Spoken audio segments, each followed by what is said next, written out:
You're listening to the Illinois District Men's Ministries. Building local men's groups. So we're going to discuss basically as a general idea how we get men together and what we do when we have men together. So probably what's most important when it comes to men's groups is just simply getting men together, being able to kind of push out the busyness of life, work in when we can for men to come together. So in your guys' experience, what have you done, or rather how do you get men together? What does it look like? Is it a prayer breakfast? Is it a prison ministry? Is it coming to men's conference? What are some of the things that you've done just simply to bring men together? Well, from a pastoral perspective, we've tried a lot of things. We've tried breakfasts, or done breakfasts. We've had barbecues, fishing trips, hunting trips, golfing trips. And what I noticed getting men together is the thing that was most successful was the activity-based or common interest-based initially. Obviously, as a pastor, I wanted to get together for support, but men are not quick to open up emotionally. So if the prayer breakfast was not as well attended as the fishing trip. But with those connections made with men on some of those lighter spiritual moments where we did have time of devotion or prayer, but then making those spiritual connections with men that were just on the edges with a interest-based introduction, really. And if the church is larger, those groups are real diverse. I mean, coming to men's conference is one of those, going to other men's conferences, but interest-based activities is what I saw work the best, where it was almost like life groups, where segments of men could get together for certain things, and in those pockets, you had spiritual leaders that could put a spiritual note on those things. That's one of the things that worked good for us. Yeah, I would say the same thing. We do this men's camping trip every year, and it started off we would go for the weekend, and we'd come back Sunday. You know, we'd pack up Saturday, come back, and be at church on Sunday. And we started incorporating Sunday into our trip and doing worship out there, doing a message out there. And it was amazing because you'd have all the people from the campsites coming around on Sunday that are out, camping, not at church. I'm sure you don't have any of those that leave on Sundays, but to camp. But you had all these people gathering around us saying, "Man, this is awesome that you guys are doing this." But it is those activity-based things, and I think too, when you do that, when you just create an opportunity for people to gather, you'll start to see spiritual growth through that. Rubbing shoulders with your spiritual leaders and people in your church that are on your leadership team or whatever, your pastor. We've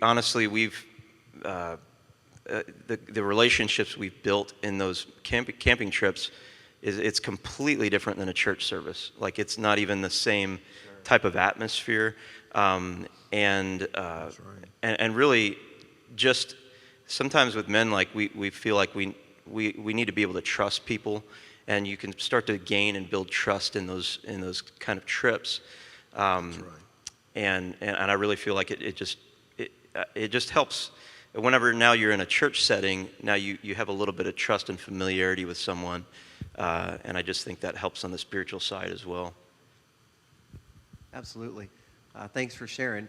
One thing that's interesting and maybe challenging as well is when you have a diverse group of men with different interests, what do you do that can pull them all in or can appeal to everyone? So it's interesting how, Brother Gene, you talked about almost like these interest groups where you're covering different areas, because some men might be techie, might not want to go fishing, and vice versa. So to be able to find what is the niche that we can try to appeal to each of these, that's something that we've tried to implement on a sectional level, is offering different styles of events where we can offer a different demographic of people. And maybe also not every not every church group is going to thrive with a camping trip, but maybe they'll thrive with this or with that. So it's not a one-size-fits-all approach where this is what you have to do, because you have to be aware of what are the needs of our men and how can we minister to each of those groups. And in some ways that can be challenging, but it'll kind of lead into this next thought. Is it important necessarily to do things, or is it more important from your perspective to just simply get together? What do you think on that? Obviously, you need certain things that are appealing to get the men there. But once you've come together, in my experience, it seems like the fellowship and just getting together, because that's a hard thing to do in our society, is also beneficial as well. So speak to that point. Is it more important to do certain things and check off a box, or just simply get the guys together?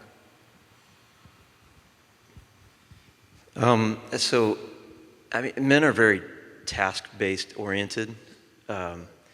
You give a man a job to do. Like, I mean, we do that with our wives. We try to fix their problems when they talk to us, and we should just be listening, But we are very task-based, and so I do think it is important to get together. I do think it's kind of equally important to have some type of task or activity to do. I mean, you can. Now, sometimes that's just cooking over the fire in the woods, like that's the task, and there is some just benefit to that, just sitting around and like talking and all that. But if it's, we were talking the other night, Brother Johnson, we were talking about like getting together for prayer, and sometimes it's like pulling teeth to get people there. Sometimes you leave, you're like nobody really showed up. And so if you can have something in place, something to do, I just feel like men like to check that box, to like complete a task. I agree. Men, the thing we notice nowadays is the busyness of life. And so I think if you leave it, if there's not a buy-in for them to take time out of their schedule to be there. So I think a focused, whether it's a project, whether it's a built around a common interest. But going back to these different interest groups, I think one thing that helped us move beyond the kind of the one-sided, because a lot of people in the area that I pass are outdoors people. They're hunters. As far as the men, they're hunters, they're fishermen, they're like doing that kind of thing. But we do have, when you start really dissecting it, you do have a variety of interest in men. And one way we raise that level of kind of covering the whole bases is in our structure. The men's director will see other men that may not be leaders out front in the church, but they're faithful men and they have certain interests. And they even, there's groups of guys in our church now that they're going golfing every week together. So connecting that with the men's ministry, instead of it just becoming my 8 friends playing golf every week, now we connect it to the men's ministry by one of those men being connected to our leadership team. So it's almost like it's not so much a committee, but those men we tap to be a spiritual role in that, whatever that activity is. So that kind of helps you fan all of the ideas. But one area I've noticed where men really get lit up, we'll have all kind of, we'll have golf outings, we'll have hunting stuff, deer season stuff, we'll have fishing stuff, we'll have barbecues, we'll have all kind of things we have going on. But when we talk about mentoring younger men, when we start talking about an age group of 8 or 9 to 14 or 15, and you start talking about investing in that, they are all in with that. Even guys that just come to church that you may not consider spiritual giants in your church, but when you start talking about helping their grandson or programs that really cause men to mentor in some way. For some men, they feel like, well, I've got it pretty much together. My wife's kind of happy this week, and the bills are paid, and everything's got all the chainsaws in the air, and but when you start turning it around to investing, that's where as a pastor, that's where I've noticed that men really light up. And so I think as long as they think, well, there's another event I got to go to, they'll come and they'll be faithful. But when we connect it with younger men, like the young men's encounter here is a great thing. But I've seen men in the church that I'm privileged to pastor, they light up when you start talking about taking it down the chain, not just ministering to men, but moving to younger men and getting them involved as well. So yeah, I was going to tie in with that. There's kind of, I think what you're saying is basically men trying to live beyond themselves, like have a purpose beyond themselves. I was just talking last night. I read a lot of psychology books, especially in the marketing side, trying to understand like human behavior and how people make decisions. And one thing that you'll find pretty frequently, and this is something you'll find across the board with human behavior in general, is that we have a innate desire in us, or just purpose in us to provide shelter, food, all those things, safety. Those are things that, like as human beings, we meet those first needs in everything that we do. But then beyond that, once those things are covered, like you're talking about, my wife's good this week. The chainsaws are in the air. Everything's okay. At that point, once you have those needs met, there is a need within us to live beyond ourselves in some way, to have a purpose beyond ourselves, to outlive that our legacy will live on. Absolutely. Or something like that. And so, anything that we can do that is helping the next generation, reaching the next generation. But also, I would keep in mind too that in your men's ministry, don't think of men as just being like hunters, fishermen, all of that stuff. Because, and I'll give you a reason or an example why, we have, just at our men's camping trip we did it last weekend, you look around and probably half of the guys there are in their 20s, and half of the guys there didn't go down and go fishing. They hung around in the campfire, and they loved that aspect of it, and we eat and we whatever. But a lot of the guys there are talking about video games and talking about things that they're interested in and technology. And so I know, like, depending on where you're at, your geographical location, maybe it is, I know Salem, Illinois is probably much more like hunting, fishing centric.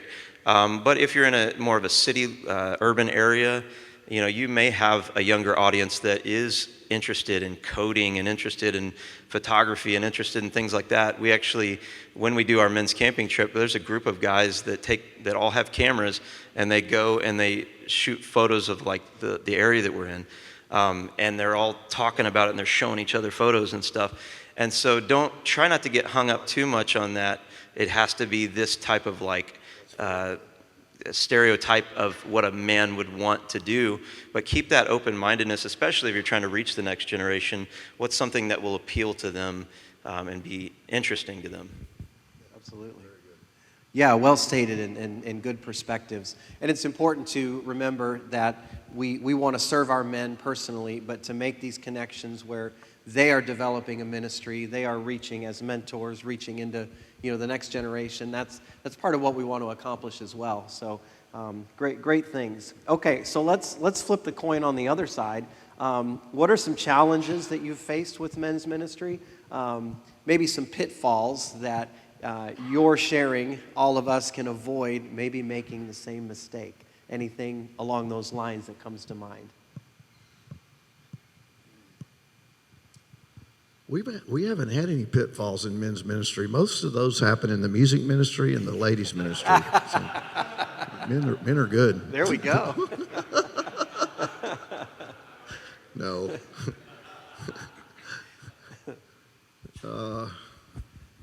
I would say while they're thinking, it is kind of an evolving process sometimes. If you've been in a congregation long enough, you might see turnover from one generation to the next. You might have a influx of Hispanic brethren, or who knows. So the needs, they vary over time.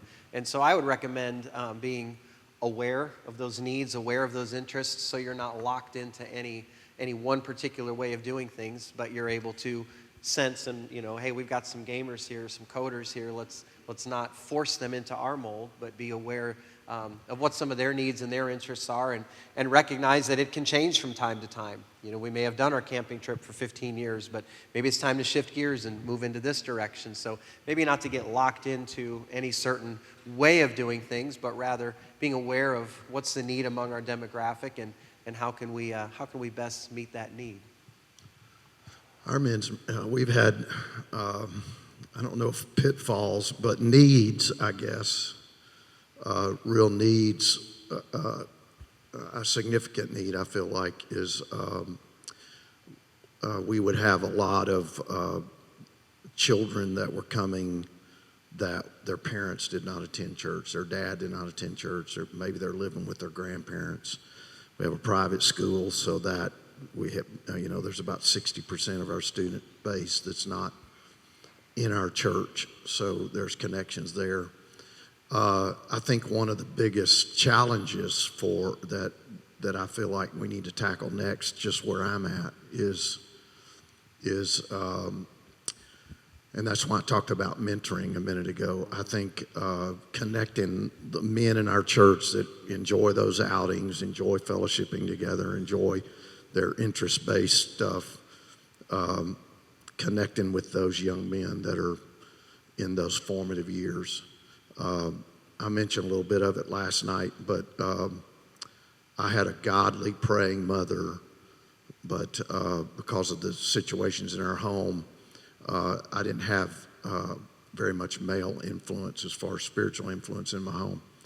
But I can go down a list of men in the church where I attended, a softball coach, a youth pastor, a Sunday school teacher, and a number of those men that made huge impacts in my life in those, 10 to 16, 17-year-old range. And so when I talk to men about the next level of men's leadership, it's really being involved in that.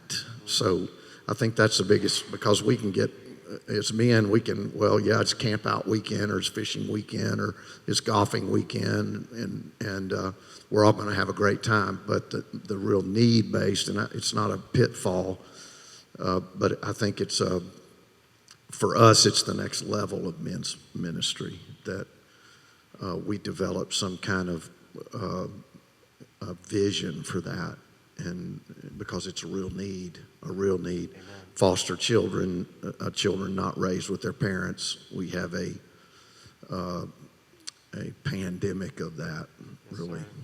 Sir. So.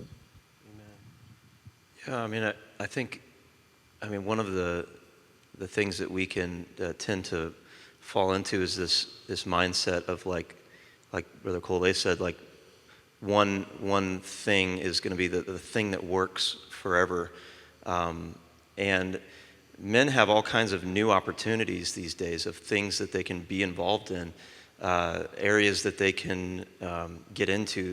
There's so many niche things anymore that I could be involved in this community group online that it's pulling their attention away from other things, and yet we're back here as the church saying this is what works, this is what works, this is what works.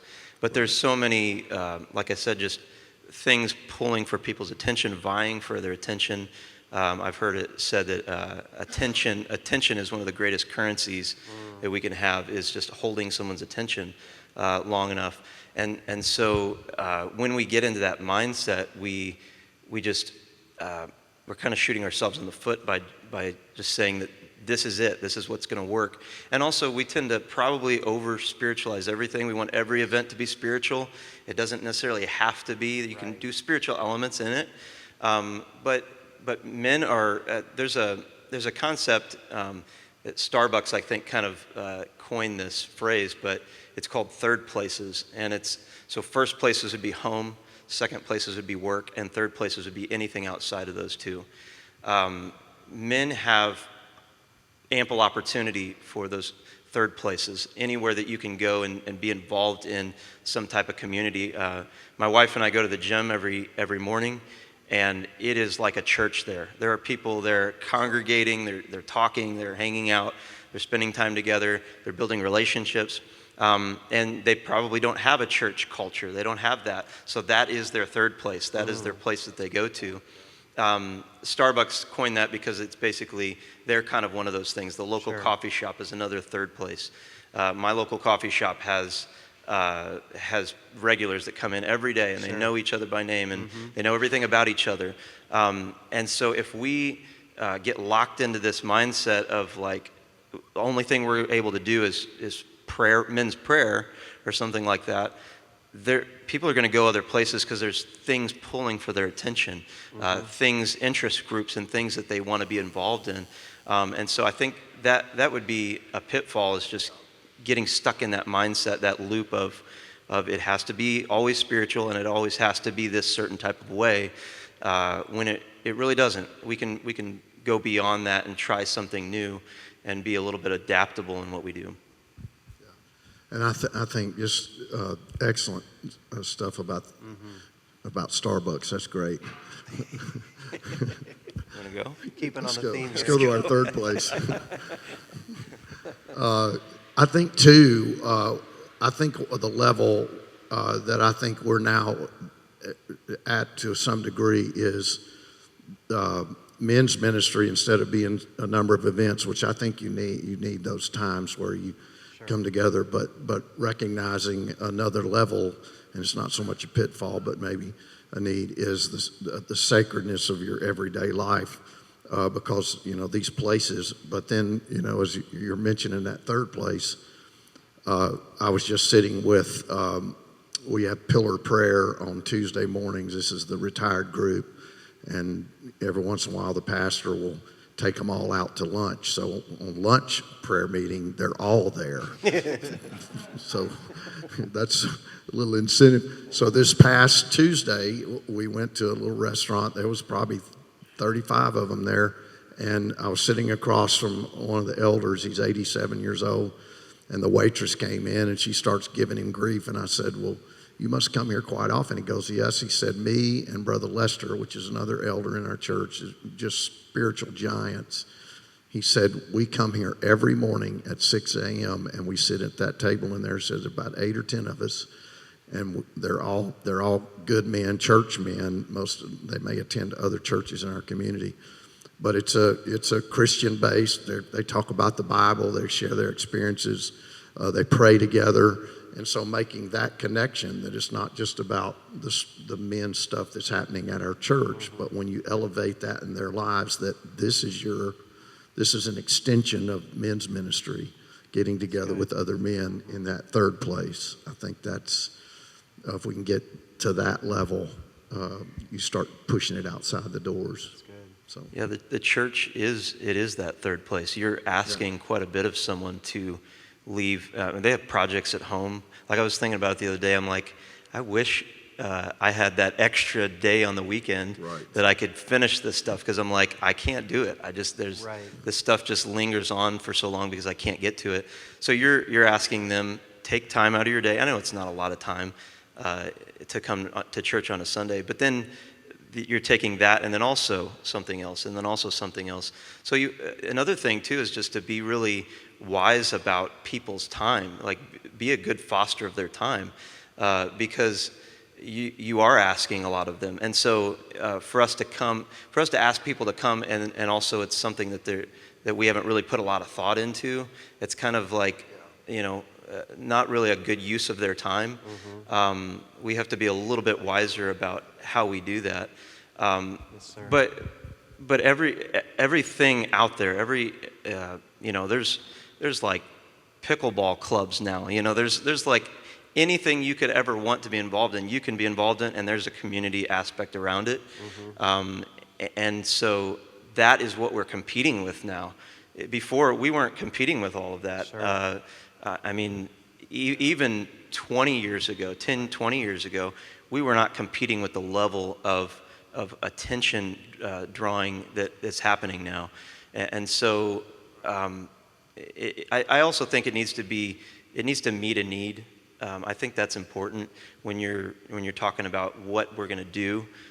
It needs to kind of fulfill some type of need, whether that's an emotional, spiritual, physical need, but it needs to kind of fulfill something so that people have a reason, a purpose to get up and do it. Another aspect of that is community involvement. We have a number of community-based support groups. One is called Mission Salem, which builds their their existence revolves around building ramps for people that maybe elderly that need a ramp, or they had an accident, they're going through therapy or whatever, and whether it's temporary or permanent, they'll do it at no charge. And so there are men in our church that are heavily involved. So getting them, instead of, well, we're going to have these events at our church, now all of a sudden you're putting men into those environments. Pickleball clubs, one of them is a group that I believe it's every quarter, they set up all their wood equipment, woodworking saws.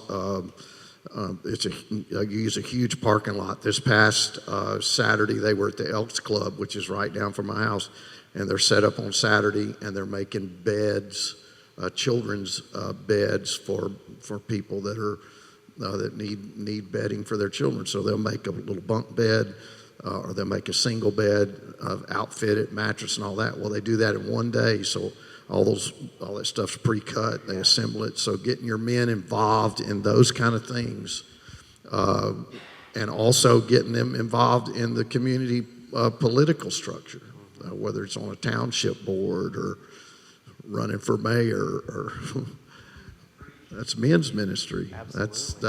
That's the next level, I think, that we because we do compete. Like, what can we do now to get people here while they're go? Well, we may just need to infiltrate what's already happening. The ministry foundation is there. Yeah. It's not ungodly things. It's just interest groups. So infiltrating that with godly men, we've seen that exampled in our world, that if we take that opportunity, it can be life-changing. That's a really good point, because what is this? This is men's ministry. It's not just ministry to men, but how can we send them out unto all the world so they can then minister? That's a tremendous approach and thought to not just become insular, but let's infiltrate our men out. And additionally, that gives them purpose. One thing we find that men carry a lot of loads, a lot of responsibilities, but often in the church, maybe they don't feel like they have quite as deep of a purpose. So to make mentors, or to send them out and make connections in that way, boy, that just causes their purpose and worth and value to skyrocket. So, okay, well, we've got two questions that we're going to close out with. But before I get to that, you probably noticed the undertone of the secret weapon for men's ministry: food.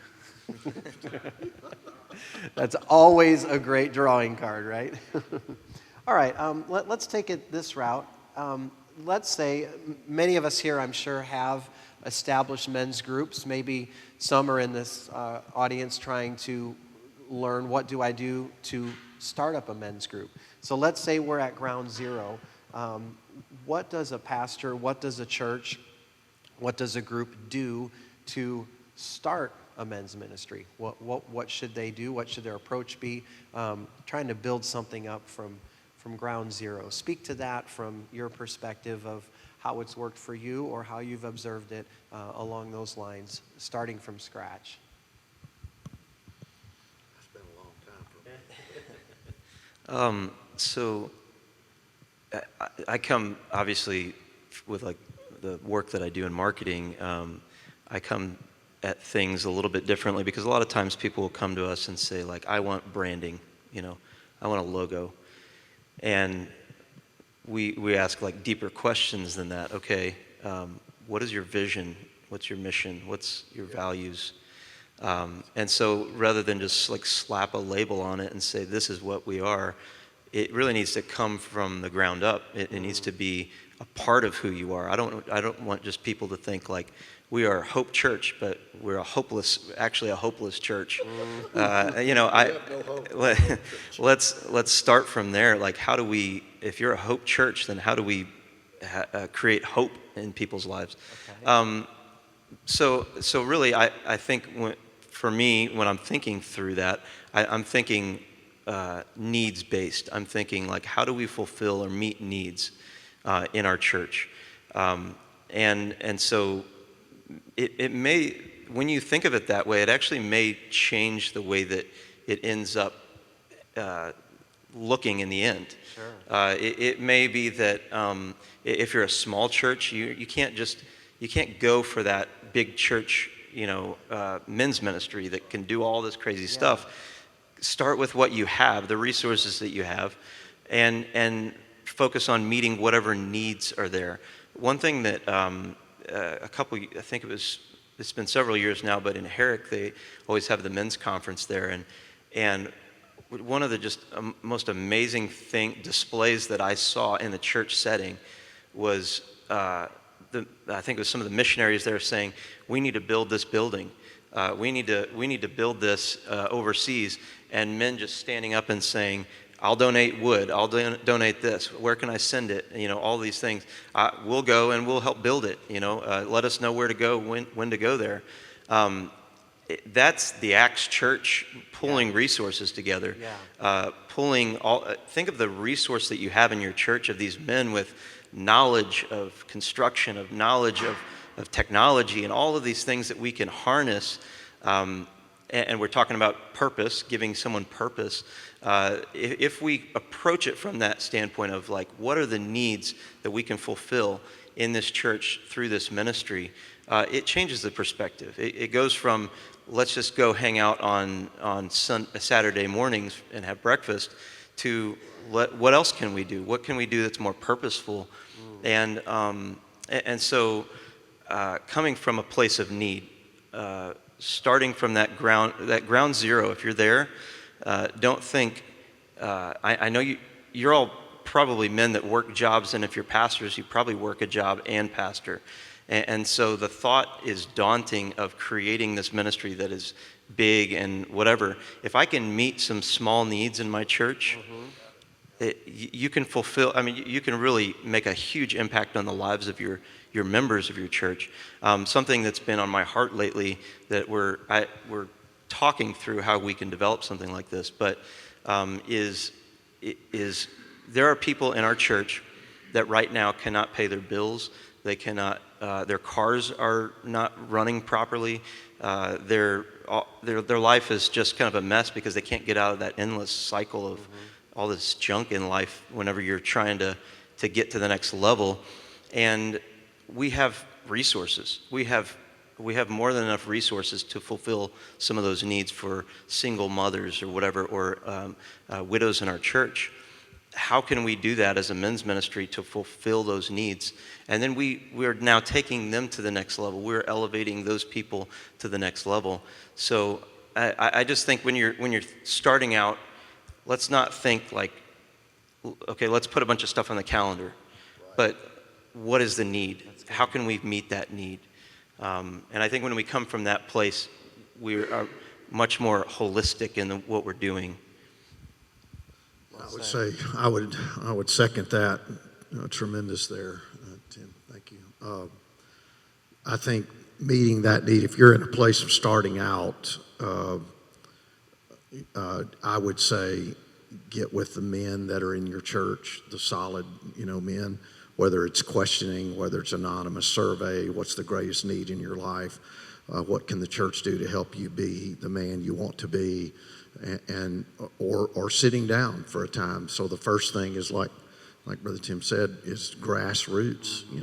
Just finding out where the niche is with what you have. The worst thing we can do is go somewhere and say, well, that will fit in Salem.